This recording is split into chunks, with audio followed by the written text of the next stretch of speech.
करना चाहते हैं। अभी ये जो भी करना चाहते हैं, क्या उसके बाद भी आपको लगता है हुकूमत फायदे में ही रहेगी? देखें सुमैया, बात यह कि हुकूमत का अगर आप रोल देखें पूरी दुनिया में, सिर्फ पाकिस्तान को छोड़ दें, पूरी दुनिया में हुकूमत का रोल हमेशा एक बड़े भाई वाला होता है। उसने बुनियादी तौर पे जो भी मामलात होते हैं, कहीं भी अगर डेडलॉक पैदा होता है, कहीं भी कोई मसला होता है, तो हुकूमत ने ही अपोजिशन को राम करना होता है, उन्हें मनाना होता है, उन्हें कायल करना होता है। ये कहीं नहीं होता कि हुकूमत दो तरह से खेले। हुकूमत यहाँ हो क्या रहा है, हुकूमत लत्ते भी लेती रहती है हर वक्त अपोजिशन को बुरा भला भी कहते रहते हैं और फिर उनसे मदद भी चाहते हैं। ये मुमकिन नहीं होता कहीं भी। अब आप देखिए आज जो वीडियो की गई है, मैं फिर आपको यही कहूँगा, आज की वीडियो भी असल में सुप्रीम कोर्ट को अंडर प्रेशर लाने की, दबाव में लाने की एक कोशिश है। आपने वो वीडियो आज कर दी। भाई मुझे ये बताएं, कोई भी ज़ी शऊर आदमी ये कह सकता है कि किसी भी इलेक्शन में लेन देन होना चाहिए या पैसों का इस तरह से मीना बाजार लगना चाहिए या जो लोग हैं उनकी बोलियां लगनी चाहिए? मुझे आप एक बात बता दें, कोई सियासी जमात, मैं आपके फोरम पे ये चैलेंज करता हूँ, PTI, Pakistan Peoples Party, Pakistan Muslim League Noon, Jamiat Ulema Islam, ANP, कोई बात मुझे ये बता दें जहां पे लोगों को टिकटें पैसे लेके ना दी जाती हों। आप स्वाय चंद लोगों को छोड़ दें, अदरवाइज कहीं आप फंड के नाम पे पैसे लेते हैं, कहीं कोई आपका लीडर जो है वो उनसे पैसे लेता है, कहीं कोई और चीज़ होती है। और आप बुनियादी तौर पे जब एक बंदा इलेक्शन लड़ने के लिए आता है सूबाई असम्बली का, और वो अगर खुद टिकट ही पैसे दे के लेता है, तो जब उसको मौका मिलेगा इस तरह से अपनी लूट खर्ची हुई दौलत वापस लेने का, तो वो क्यों नहीं लेगा? मैं खुदा ना हंसता ये नहीं कह रहा कि इसका मतलब ये है कि सारे काम को जायज़ करार दे दिया जाए, ये सरासर नाजायज़ है। लेकिन इसके लिए आपको सिस्टम को बुनियादी तौर पे तब्दील करना होगा, आपको अपनी मेंटेलिटी को तब्दील करना होगा। आपका पॉइंट आया। सबसे पहले तो वजीर आजम को स्टेप लेना पड़ेगा, अपना रवैया तब्दील करना पड़ेगा। हुकूमत जो चाहती है करना, नियत भले ठीक हो, तरीक़ेकार ठीक नहीं है। बसरा साहब, अब आप लोग चलें, इस बात को तो आप लोग मानते हैं कि हमने ये काम लेट शुरू किया, लेकिन जो तरीक़ेकार अपनाया गया है, क्या उसको भी आप ठीक मानते हैं? नहीं, लेकिन बिल्कुल लेट शुरू नहीं किया। सेनेट का इलेक्शन आना था, उसके ऊपर ही लेजिस्लेशन होनी थी।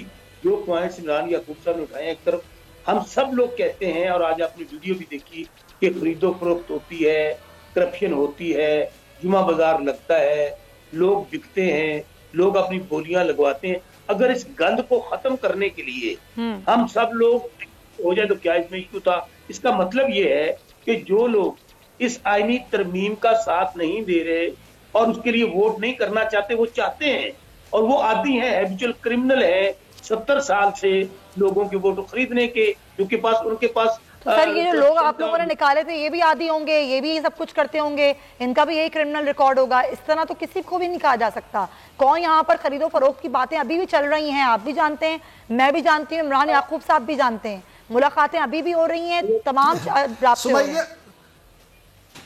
एक मिनट सुमैया, ये उसी तरह बसरा साहब मेरे भाई हैं।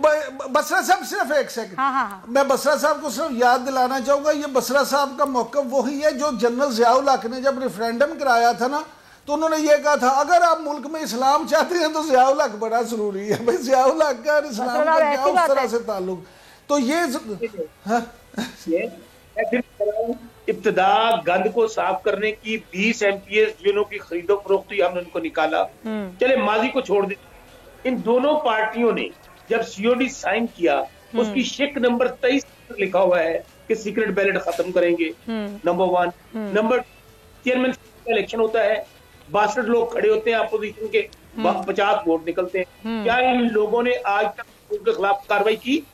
जिन लोगों ने अपना वोट नहीं दिया, तो देखें, अगर कोई अच्छे काम की बुनियाद रख रहे हैं, अगर कोई रिफॉर्म अच्छे काम की बुनियाद रखें सर, सबसे जो मुकद्दस ऐवान है वो पार्लियामेंट का है।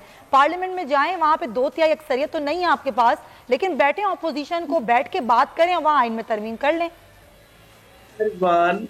आप मुझे बताएं, जो हमने कमेटी में टेबल किया, जो हम नेशनल असेंबली के अंदर लेकर आए, वो क्या कोई पाकिस्तान इंडिया की असेंबली थी? तो क्यों नहीं हो रहा? क्यों मामलात नहीं हो पा रहे? लेजिस्लेशन क्यों नहीं हो पाती?